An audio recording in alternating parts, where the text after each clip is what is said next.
My video for January the 25th, 2018 is entitled Enticements to Entrap Us. Yes, various people have made promises of real change throughout the ages. As I've said many times now, I have fallen for many of them myself because I have seen how the world is filled with lies and obviously run by liars. Even efforts to restore the republic continue, along with many promises of putting great wealth into the hands of people who are not elite bloodlines.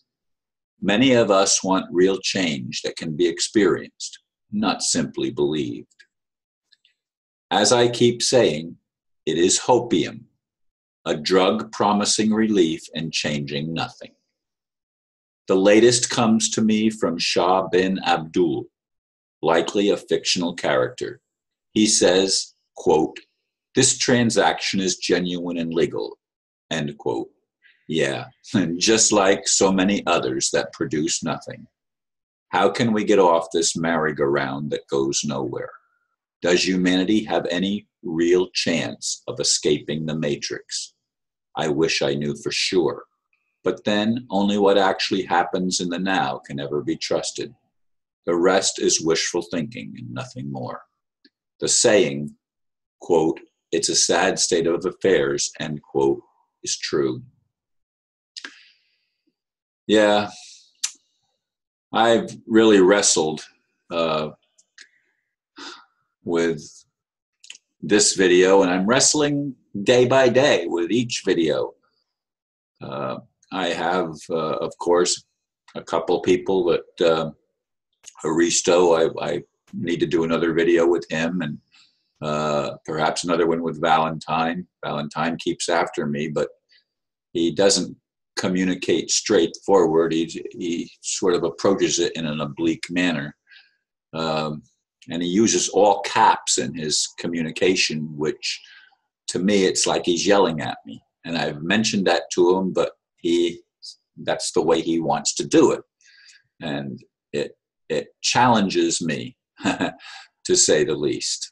But in any case, folks, I have followed promises my whole life. I mean, I grew up with the promise of the kingdom of heaven on earth, and I believed it was true.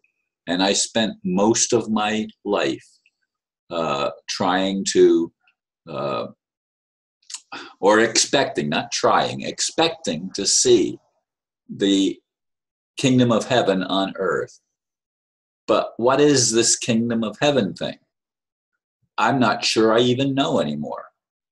I still see the world, as I said in the blurb, that's run by liars. The Bible itself, in the Old Testament, the God of the Bible admits to being a jealous God, which means an insecure God. How can an omnipotent God be jealous and be insecure? How can such a God visit the iniquity of children unto the third and fourth generation, as it is written? And I believed all this stuff, folks. And so do so many others. We want to believe that there's something outside of ourselves that's going to deliver us from the mess we are in.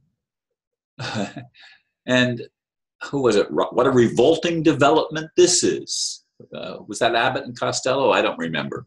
Anyway, I'd like to see change. I'd like to live in a world where people actually try to help each other with no strings attached, not manipulate, not try to buy favors, but actually help one another.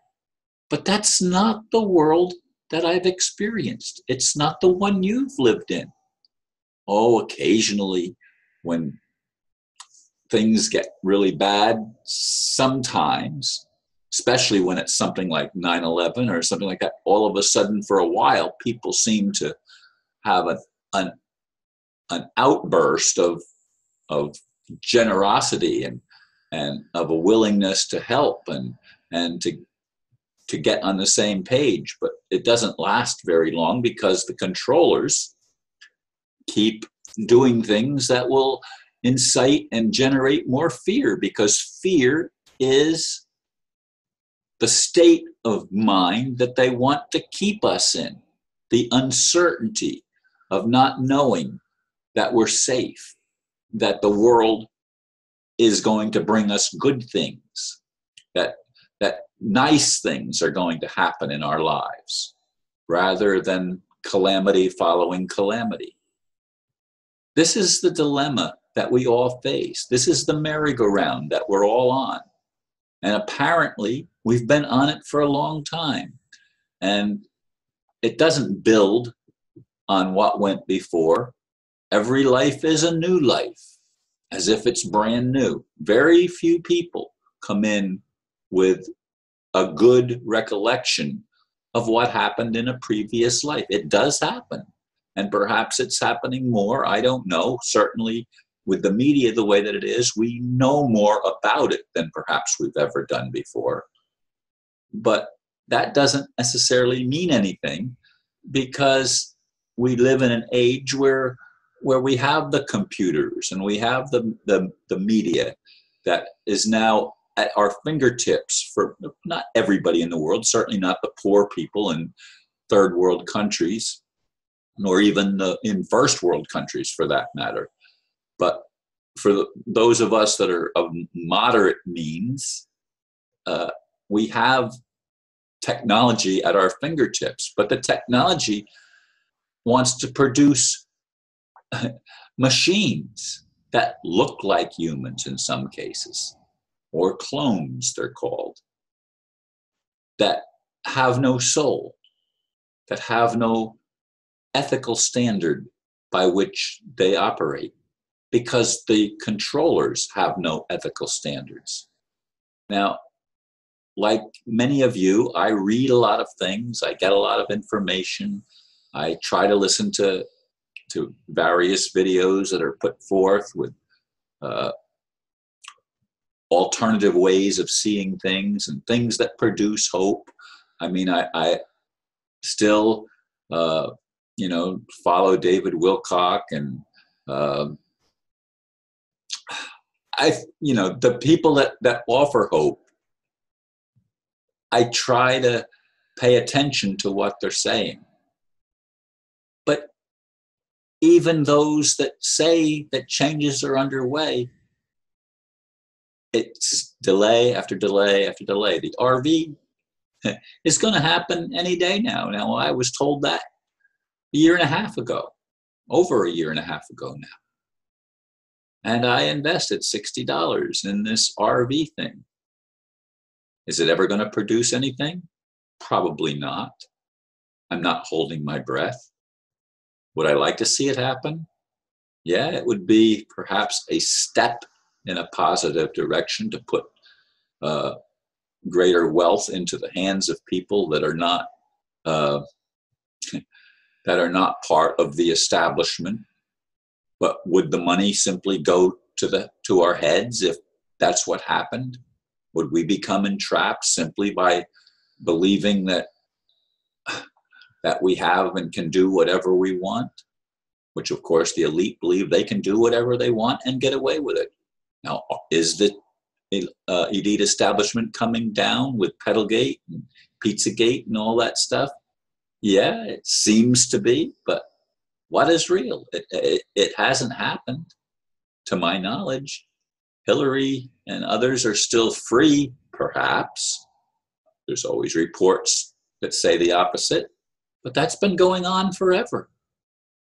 When will we have change, not to believe in, but to actually experience?